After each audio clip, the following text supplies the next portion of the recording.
development, erosion, foresting effects, climate change, invasive land and avian species, and pollution and septic systems. I will not talk at length about all of those, but hit the next slide. Development is a threat, obviously, to the watershed. The more intensely people populate the area, the more damage, potential damage to the watershed could happen. There's a substantial growth. This goes only to 2010 during the last census figures, and you can see that the total area population has gone from about 3,500 to 5,200. I think with the easing of the financial markets, that staff is probably going to bend up, so we can anticipate more development. Okay. So as a consequence of that, it's important that we protect the watershed. So two of our speakers are going to talk about, later in the summer, we'll talk about, first of all, the preservation of land in the watershed. Aaron Doherty, who's Executive Director of the Taunton Bay Conservancy, and Bob DeForest with the Maine Coast Heritage Trust. We'll talk about the protected lands in that watershed, and also over into Washington County, where the Heritage Trust does a lot of work. And Ken Klein, who's a professor at the College of Atlantic, will probably take us on a trip down the Union River. He frequently canoes it with students. He's an interesting guy. He's a lawyer by profession, and he teaches environmental law at the College of Atlantic. Also, climate change is one of those things that can affect all of us, and it's global. And we have two speakers that are going to talk to some extent about that. Jessica Mullen, we met at a rockweed workshop this spring that was sponsored by the Frenchman Bay Partners, of which we are a member, of which Friends of Taunton Bay is a member, Frenchman Bay Conservancy is a member. All the good guys are members of the partnership. We had an outstanding conference about rockweed. There are some political things, and I'll talk about that a little bit later. But she's going to talk about it from the point of view of how these intertidal seaweeds might respond to climate change. The other speaker I'm very excited about, Professor Harold Borns, is a professor emeritus from UMaine Machias. He is the guy who built the Ice Age Trail, basically. He didn't do the Ice Ages himself, personally. But he's managed to get signage along some of the interesting geologic features that are a consequence of the last glaciation. And he's going to combine that talk with the talk about sea level rise, which is really what I wanted him to talk about. Invasive species, I'm not going to talk about much, but we do have Heather McCargo is one of the speakers, and she's going to talk about native plants as opposed to non-native. And along the way, she will probably mention some invasive species and how you should replace them with these wonderful native plants that she can grow.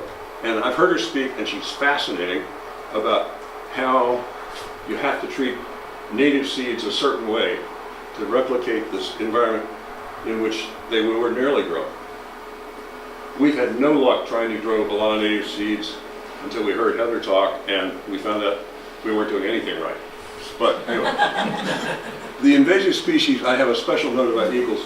My wife asked me to make this mention. In our household, they are known as the goddamn eagles. And the reason for that is that they are now taking great blue herons out of the air, drowning them and eating them. They have wiped out the heron rookery that used to be on Bering Island. They also have a new nest in Upper Hog Bay, so we've gotten rid of DDT, but maybe we need to bring it back. No, I can't say that. Chef Earhart and I paddled in Upper Hog Bay, and sure enough, there's a new eagle's nest. So I think some of the juveniles that came out of the Round Island nest have gone up the bay. There are nesting pairs here, and there's now a nesting pair in that woods, and a couple along this shoreline. So there are at least 4 nesting pairs of eagles, and they eat at least a duck a day. So you can see what the consequences are. So they're not really invasive, they're native, they're wonderful, they're the national bird.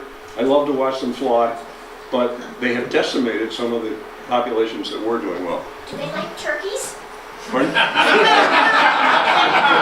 they like turkeys? My dog loves turkeys, at least for running, but anyway. I A turkey might be too big for an eagle. I don't know. It's a good question. So you think we need less turkeys as well? Absolutely. So the problem, what you just hit on is the problem with trying to manage species. You can't. And you get imbalances one way and imbalances another way, and you're never happy with the result. Okay. On water quality, there's an interesting project going on. Have any of you gotten these tags on your door? The DMR is monitoring, they're doing a shoreline survey looking for sources of pollution. And they may leave you a tag on the door, you can call it about it.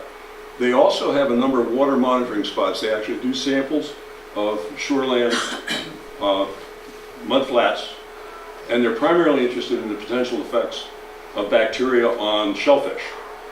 But if you get a tag like this, please give them a call, have them come back. They're looking particularly at septic systems and drainage and things like that. Next slide.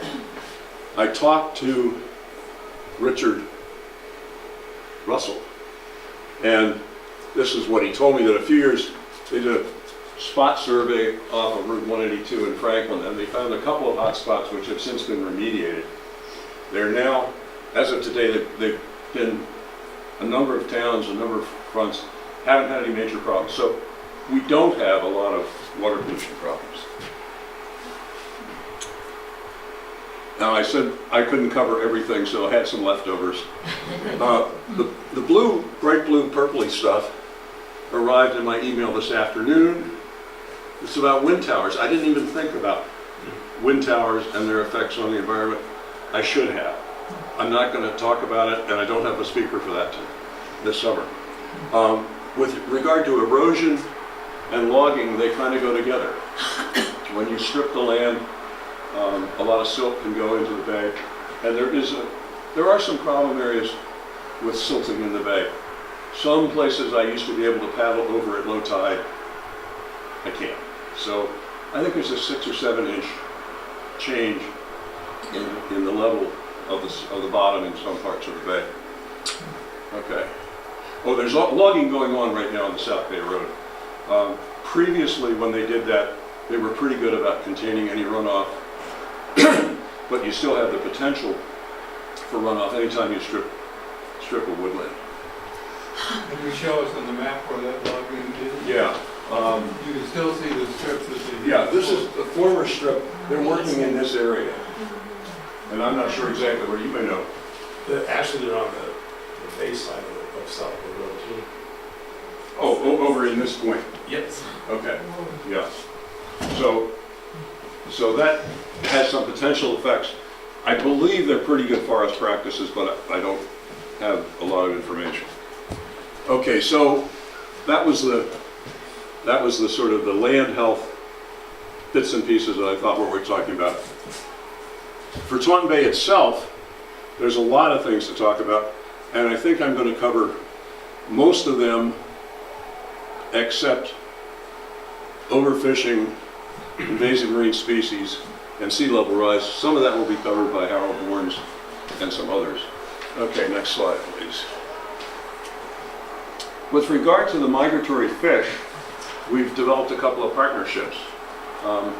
We're working with the Down East Salmon Federation, and I talked to Dwayne Shaw, their director, on the phone yesterday, and he said that they had one of the best runs of elvers, alewives, and smelt in years up out of Hog Bay. They did note they've removed some beaver dams so that some of those fish can now make it all the way up to Donnell Pond, which they couldn't formerly. They've also installed a camera, an underwater camera, to actually do a census of the kind and number of fish that are going by in Cardinal Stream. They would like to put one in Johnny's Brook as well. Question?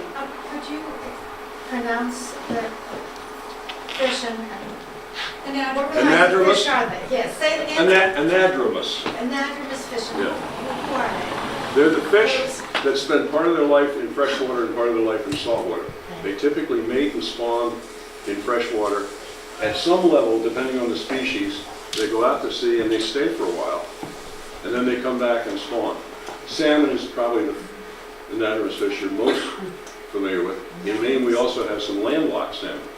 Some salmon that were once migratory and aren't anymore. They stay in fresh water. Other questions about that? Okay, anyway, the cameras, they got the cameras in partway through the year this year, so they really didn't get solid data. Thank you. I may need coffee, but that's... Would you rather have gone? No, if we'll stick with water, if I get slowed down too much, Okay. go for some coffee.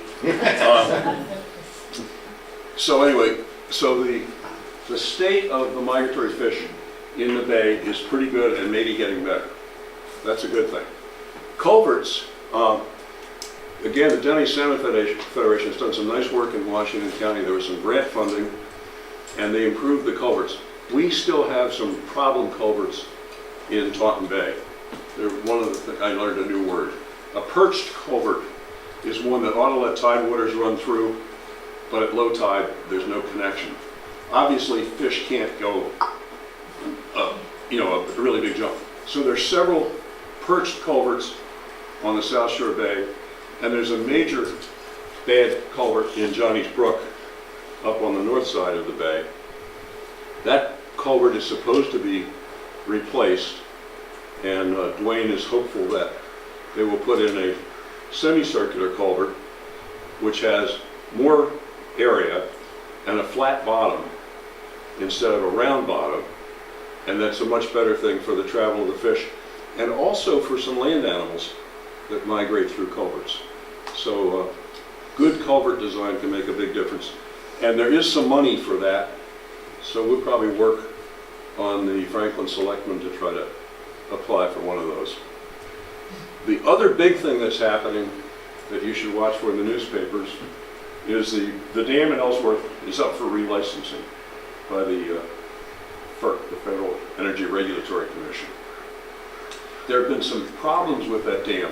They currently trap fish, put them in a tank truck and haul them upstream, so their migration is partly dependent on a motor vehicle. They do not address their return to the seawater. And as a consequence, those fish that have made it safely up to spawn may come back down through the turbines and literally have their eyes blasted out of their heads. And so there's documented evidence of that. The power companies have not been totally forthcoming about that damage to the fish migration. Apparently they did a study, but it hasn't been released, so there's a little bit of legal action to try to get that. I don't know what the resolution that will be, but that licensing or relicensing will come up. There's push and pull here, as there is with all the environmental things. The generating capacity of that dam hasn't really changed, but their allowable generating capacity was increased as part of the deal to remove some dams from the Penobscot. So to get rid of some dams, that dam was allowed to generate more electricity. I think it's a great deal. I think it was a fine deal.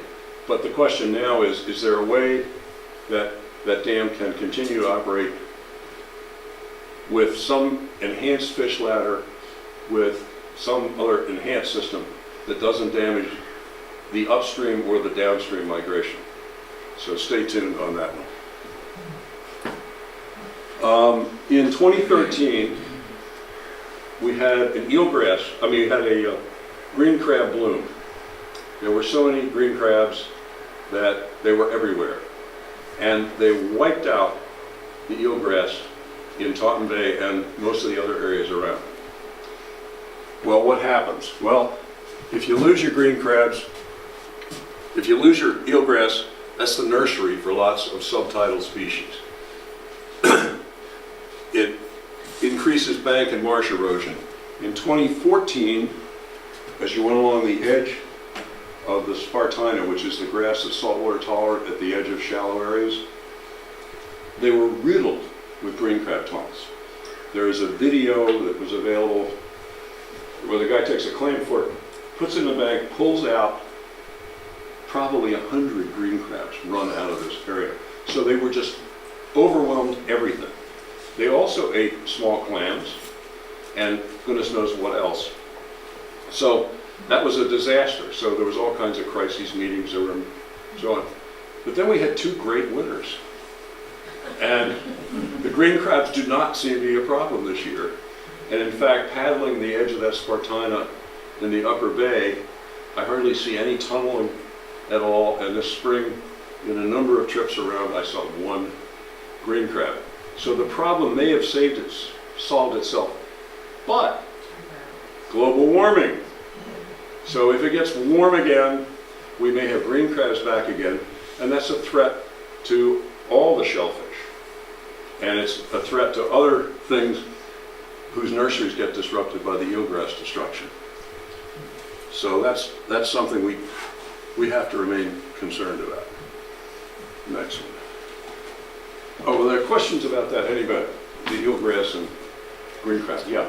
What are dabblers? The ducks Oh, okay. that eat roots and small critters and in the shallow water. There's divers and dabblers. Yes, there's divers kinds of crabs. Anyway, yes. So getting back to green crabs, wasn't there some research on? There was a lot of research on. But commercial use of green crabs. There were. Go back up a slide. There's a number of options. We could eat them. We can use them as bait. We can defend against them with nets, and all of those things were tried with various levels of success. In Canada, they actually were using green crabs as lobster bait, and it was cheaper than the mackerel that they typically use, so that was a good thing. But the problem has sort of gone away. People aren't dealing with it much. The best solution in Maine was netting. They have a system where they can put seed clams in a flat. They put netting down which has floats under it that keeps it off the bottom so the green crabs can't get under it. And that was demonstrated to be very effective in reducing the predation rate. So there are some techniques that can be used, but our best weapon is a tough winter. Is the eelgrass coming back now? Yes, yeah, I've talked to Mike Briggs, who's on the water regularly, and I've been out paddling. It's not as much as it was, but it seems to be recovering. We did a small study here in 2014. Eelgrass reproduces both by seeds, by putting seeds in the water, and through rhizomes that go out through the mud. And so we took core samples in Upper Egypt Bay, yeah, which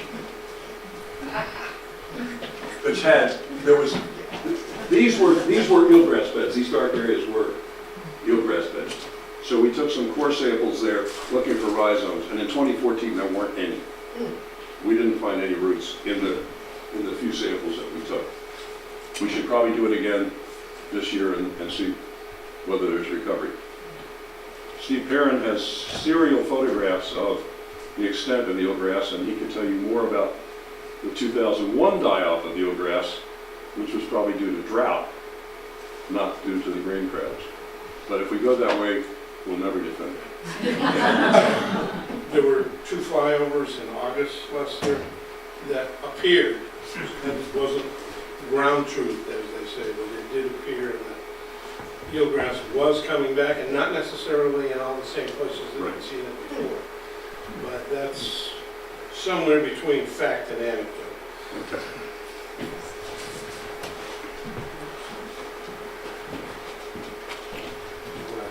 We're not at the end of the show. An arrow should do it.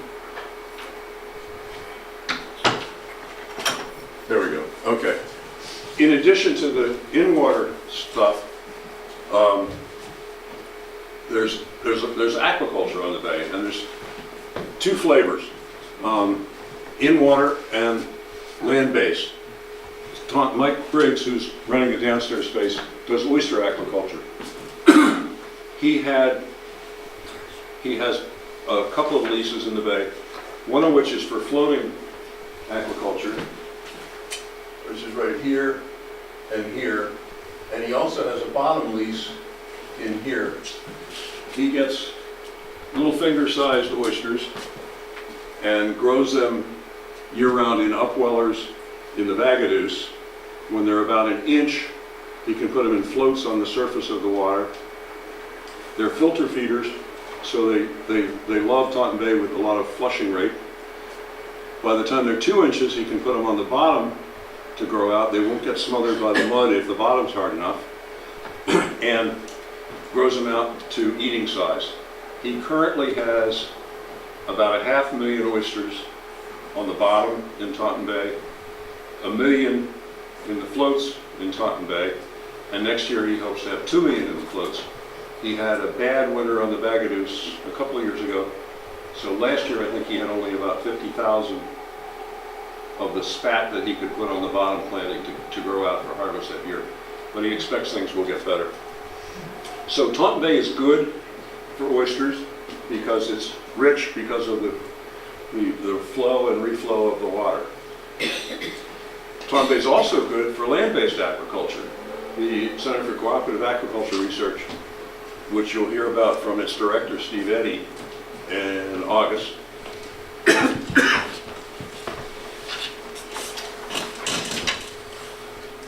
took over a failed salmon farm operation and has created probably the leading land-based aquaculture center in the world.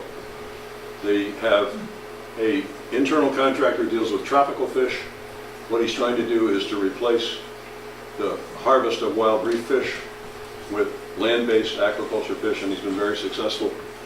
They also grow stock for feeding, for reseeding fish that are good for food fish. They also work with kelp and aquaculture, and they've been working for a long time on something called multiculture, where everything gets used. So the excrement from the fish goes to feed worms, the worms go to feed something else, and you end up with a very efficient system. And the water that they put back in the bay is as clean as the water that they took out of the bay. They are authorized to take 1.2 million gallons a day, but they never do that. They take a much smaller quantity, and they mix it with fresh water from a number of wells to manage the salinity to whatever level they want. But you'll learn more about that next time, or not next time, but August 19th. Yeah. Lobsters are also a form of agriculture. Yes, we have a lobsterman right here tonight. This is something of a humorous comment. Currently, lobstermen in Maine put about as much weight of bait in the water as they haul out weight of lobsters. So that's essentially aquaculture. And most lobstermen will admit to that. But lobstering, I guess, well, they were late turning the hard shell, right? This year, probably because of warming. Yeah. Okay. So that's something to watch. There are relatively few lobstermen in this bay. Most of them work offshore. But in that deep channel through there, it is possible to catch lobsters. I have never seen a lobster in the upper bay, but they must get there sometimes. There's not a lot of deep water. Okay. The Shellfish Alliance is one of the 2 best things that have happened to Taunton Bay since I've been here. The first was a dragging moratorium, which basically ended up with a management plan for Taunton Bay which authorizes dragging in places that are not harmful to horseshoe crabs, are not harmful to seasonal migratory birds, and leave plenty of room for other kinds of critters to live. And that's bill that, in fact, some people were concerned last summer with the red boat, but it was dragging for mussels in a fashion which was authorized in the management plan, and it was monitored by DMR, so that's a good thing. So we have limits in Taunton Bay that most bays don't have on dragging, and we have areas that are protected from dragging, so that's a good thing. The other good thing that happened was the Shellfish Alliance. I don't know what year it was, but anyway, there was a red tide all along the coast, and almost all the clam flats were closed, and it drove all the clammers in the whole state of Maine to Taunton Bay, which did not have a red tide. And they stripped it. Basically, the clam population was harvested. As a consequence, 7 towns that don't even talk to each other, don't like each other, aren't really very neighborly, got together and have a common shellfish alliance, and they have a shellfish warden, and there are a limited number of licenses to non-seven-town people to harvest clams in Taunton Bay.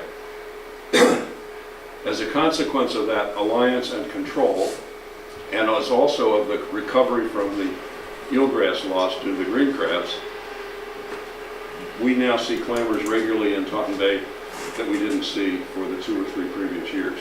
So clam populations have recovered, and I think the Clam Alliance was a really good thing. Next one. Okay, this is what you've all been waiting for. This is our favorite creature, the horseshoe crab. This is a horseshoe crab, and that's me. And those are some of the, I guess, couple of dozen kids who came down to see the horseshoe crabs mate on Taunton, on Shipyard Point. I've got some summary stuff later, but I'll get back to that. But what's interesting about this year, and actually each of the last 2 previous years, horseshoe crabs don't mate until the water temperature gets to about 60 degrees Fahrenheit. Last year, they started to mate, and it got cold again, and they quit, and they came back. This year, it hung right around 60 degrees, so I thought we're not going to have a lot of horseshoe crabs. Earlier than any appeared on Shipyard Point, some appeared over here at Egypt Bay. Can you guess why? You have the water temperature. This is all mudflat.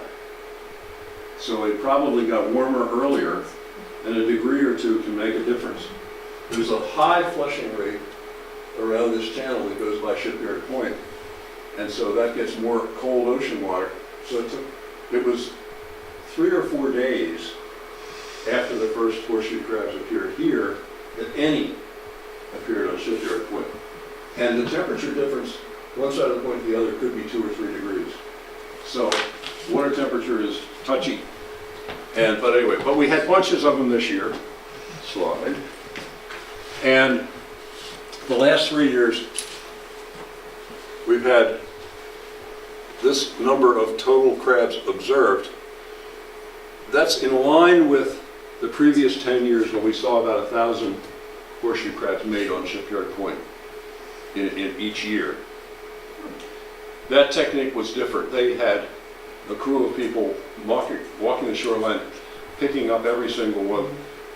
So they probably had higher counts than we do. But what I like about this is that there are different numbers of days of observation, both due to when the crabs show up and to how many times we actually looked.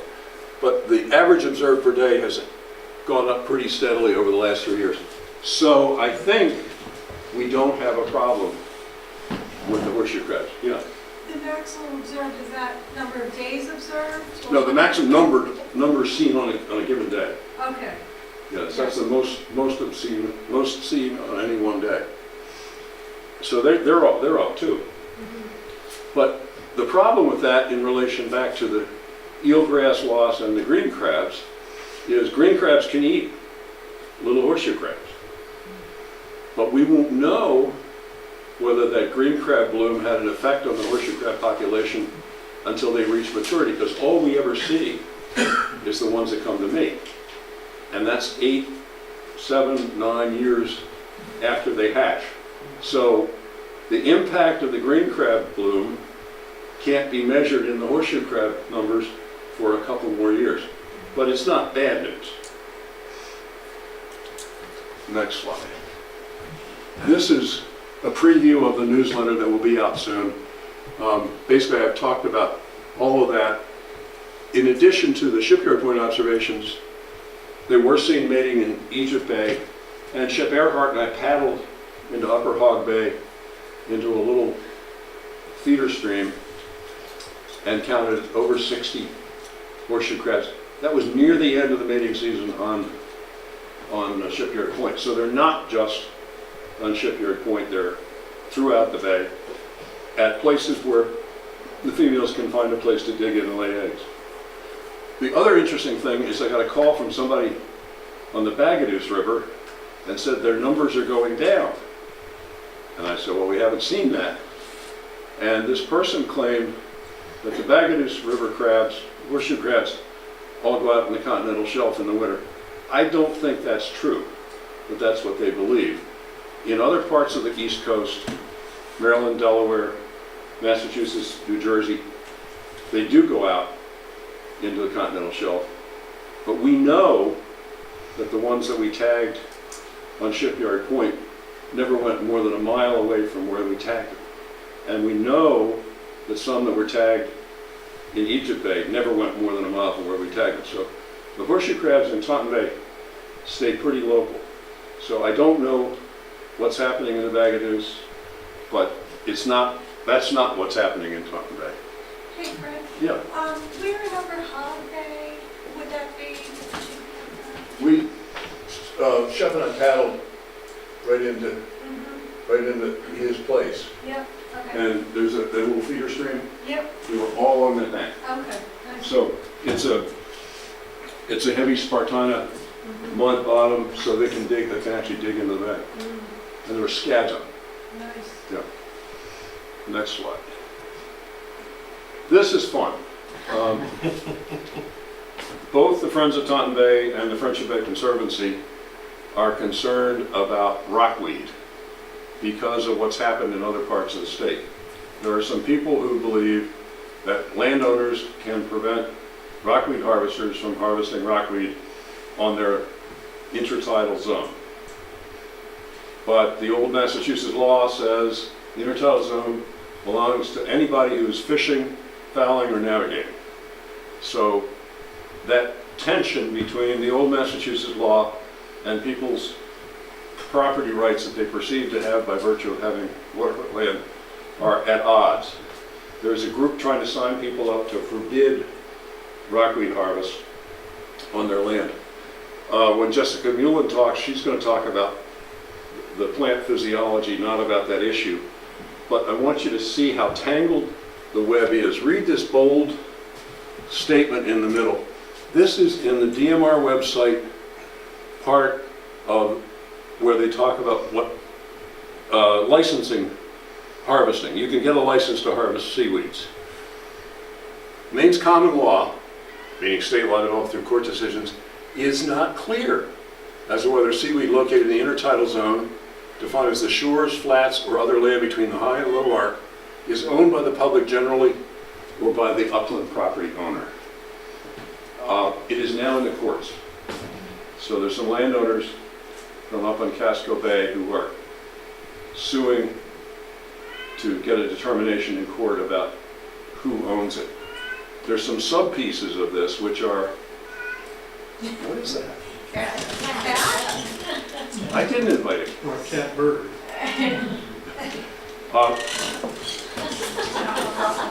There's an issue about whether floating seaweed comes under the fishing and fouling, whether the stuff that's rooted has a different status than the free floating, and if it's washed up above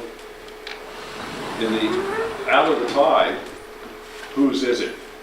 And there probably are some legitimate claims in any of those marinas. But we're not going to talk about that tonight. I just wanted you to be aware.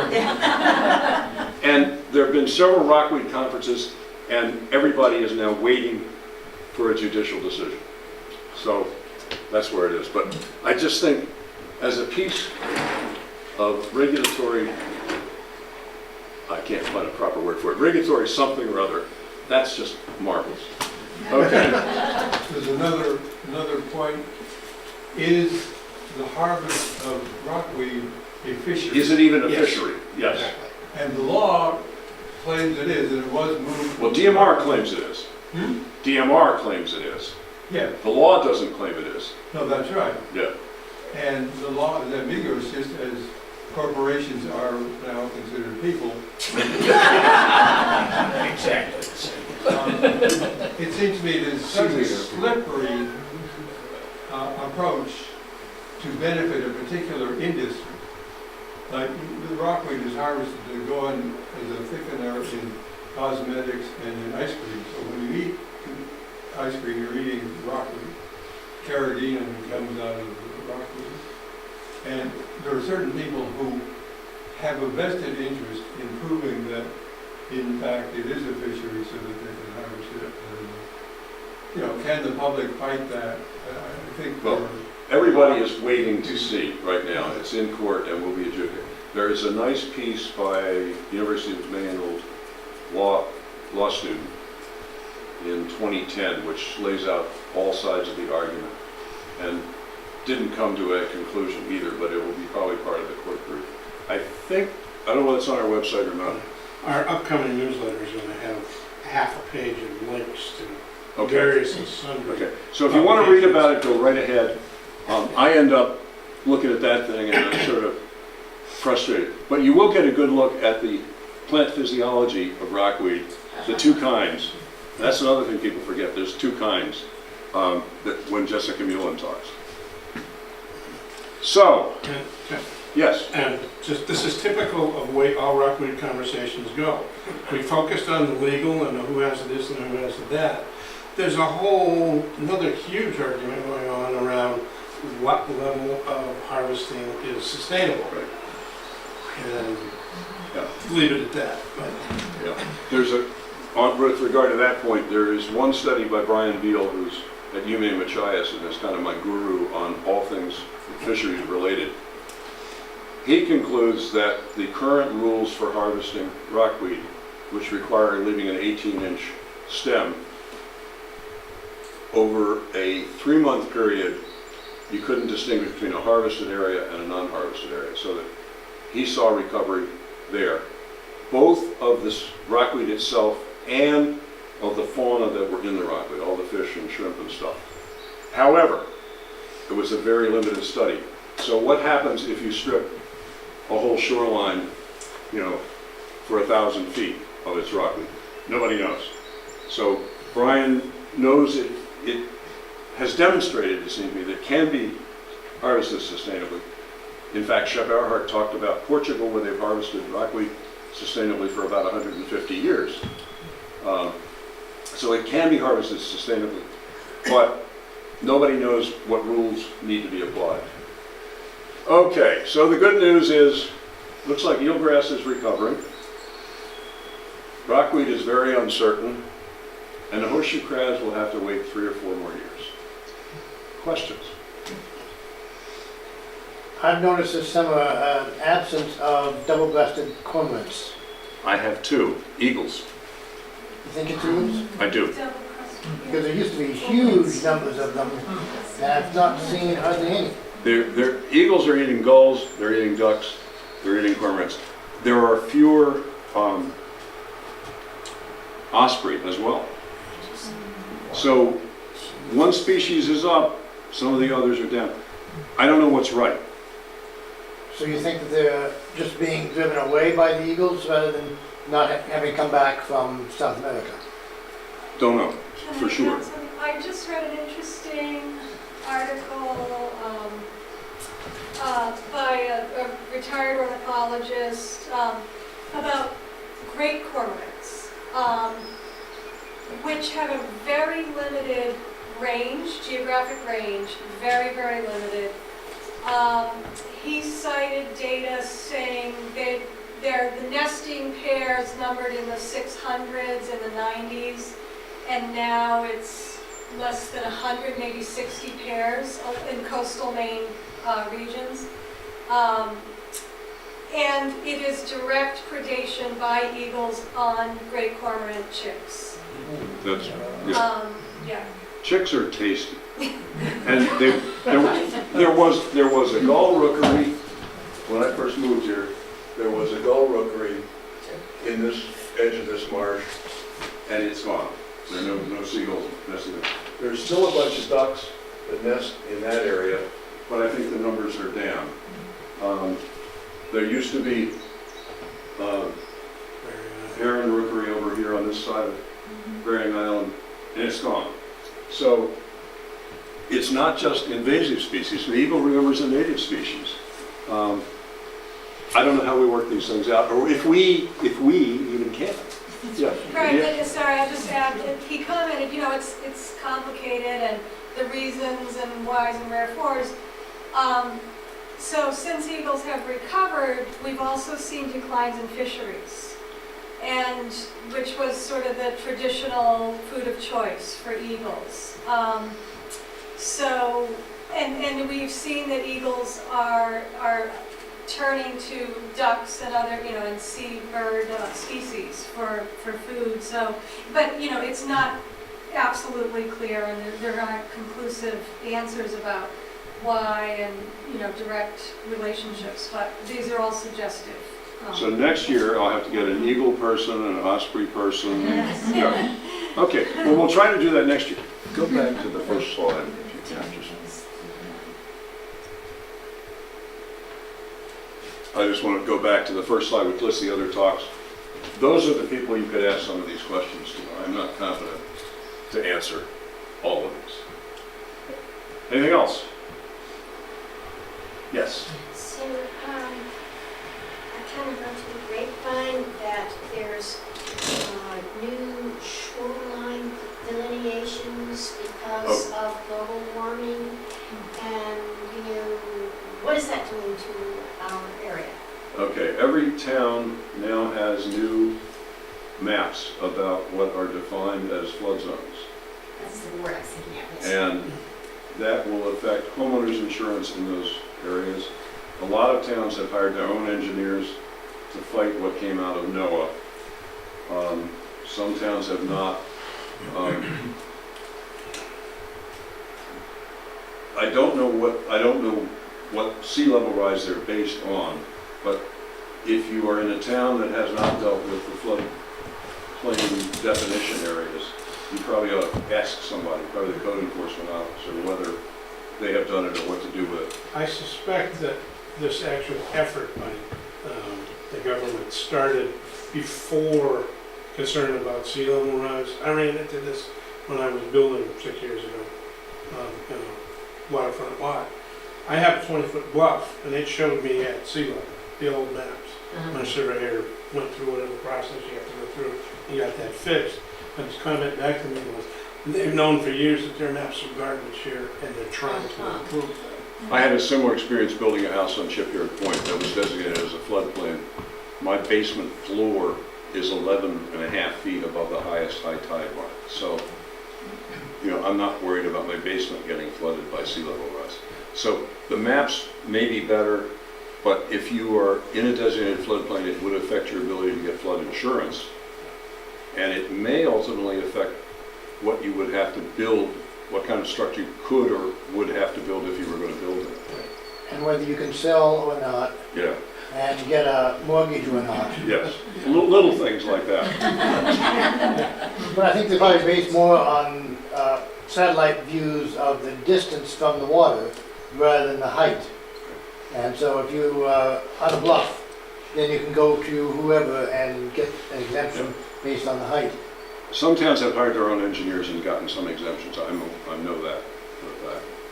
But I think there's also some anecdotal comments about rising sea level in Taunton Bay and in the adjacent waters, is there not? I'm not aware of major sea level rise. Sea level warming, yes. Sea level rise, no. I think it's rising. You think it's rising? I Okay. do. Tides are much higher than they used to be. Well, okay. You've been here a long time, longer than I have. All 54 years. Anyway, Steve. I've been watching that sandbank at the other side of the bridge in Hancock, which is eroding mightily, and you get a 20, 25, 30-foot bluff that slopes down, it gets undercut on the bottom, and there's a flat of the turf on the top that's 5 or 6 feet back, so there's 5 or 6 feet worth of sand is gone into the bay. So it is definitely happening in Taunton Bay. Well, there's erosion, but it's not clear that that's necessarily associated with any rise in sea level. The dynamics are it gets undercut first, so then it slumps.